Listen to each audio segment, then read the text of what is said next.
Hello everybody, welcome back to my channel and thanks for your support and wishing you all a grand day rising. Now today I would like to talk about the second piece of Riverford news.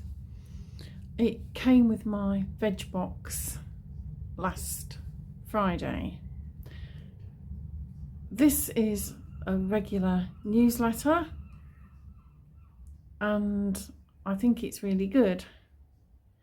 Of course, there's lots of other newsletters out there by other food producers, but do look them up. There's quite a lot of interesting comment in them, and certainly the content is usually thought-provoking.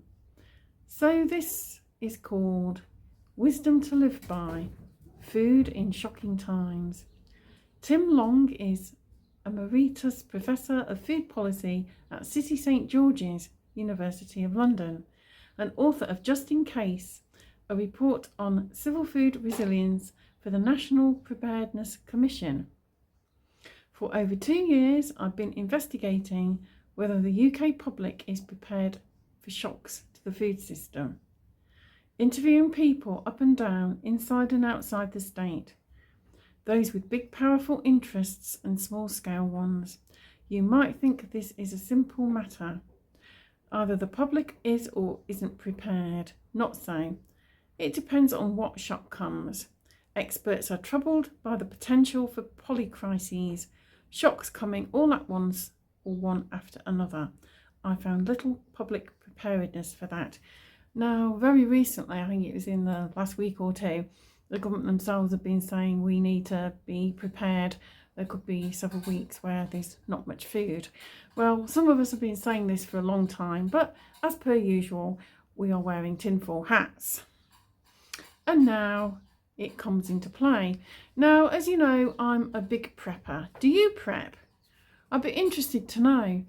I always have prepped because I grew up in a family that had very little money, and it was the best way of keeping the wolf from the door and food in our bellies and some kind of sustenance on the table. The newsletter goes on. The UK government resilience framework says next to nothing about food. Surprised? Sadly, I'm not. There's a reflex in UK culture and politics that believes we are different, that we can buy food on open markets. I say this gently. It's time we got real. It's a rough world out there.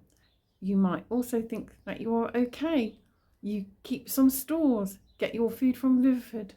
Don't rely on Tesco et al. Grow a bit yourself. Obey the government prepare website advice, prepare.campaign.gov.uk. I'll put a screenshot up there as well. Anyway, Dan and I, of course, grow quite a few things of our own. The winter time can be quite sparse, but in years previous we've had kale, which was very successful. We ended up kaled out at one point. We overwintered some cabbages this time, and very successful they were too. And I managed to keep my salad greens going for most of the winter, at least under fleece. And we all need to be able to do more of that. Even if you have no garden, you can use a windowsill perhaps. If you've got a balcony, you could use your balcony. You can even grow things just in the living room, for example, such as beans or peas.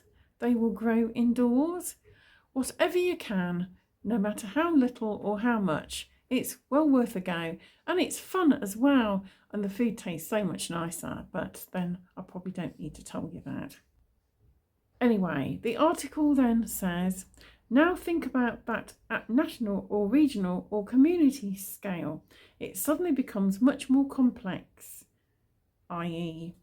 buying a veg box scheme, keeping stores, growing a bit. You might have a few days worth of food, but what if your neighbours don't? What if the electricity goes down? or your mobile with its food apps, or there's panic buying and shelves are empty again.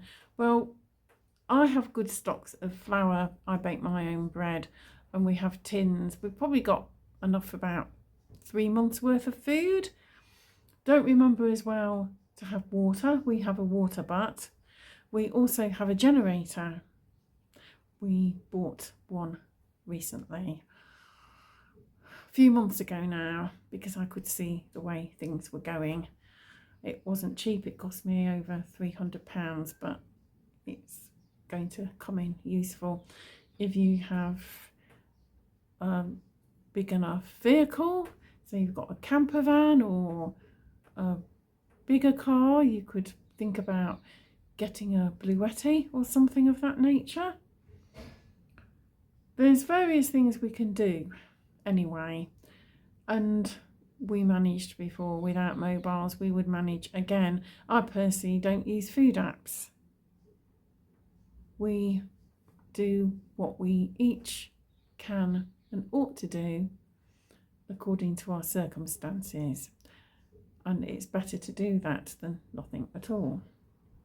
People tend to think about managing crises at an individual or family level, but crises are set to creep up slowly or become normalised when they shouldn't. Think climate change, social divisions, food price inflation, others go critical fast, invasions, software attacks, logistics and networks down.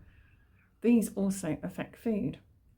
You might be cynical about state thinking, but shock preparedness is why we need a state for infrastructure, plan, support, leadership, funding. That's what's currently lacking in food policy.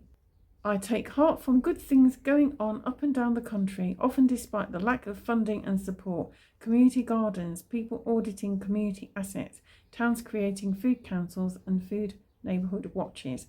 We need more of this, fast. And there's a QR code if you're into that sort of thing to read Tim Lang's Just In Case report. I'll attach it in this video. Seriously though, what do you do? Do you do anything at all? What little tricks and schemes do you have if you're mindful about food, where it comes from, how we access it in case of a crisis? Or do you just assume that it's all just one big conspiracy and nothing's going to happen? As a candle maker, I also keep a supply of candles at home. If anybody is interested in my candles, I will put up my Etsy and my own web store up on the screen.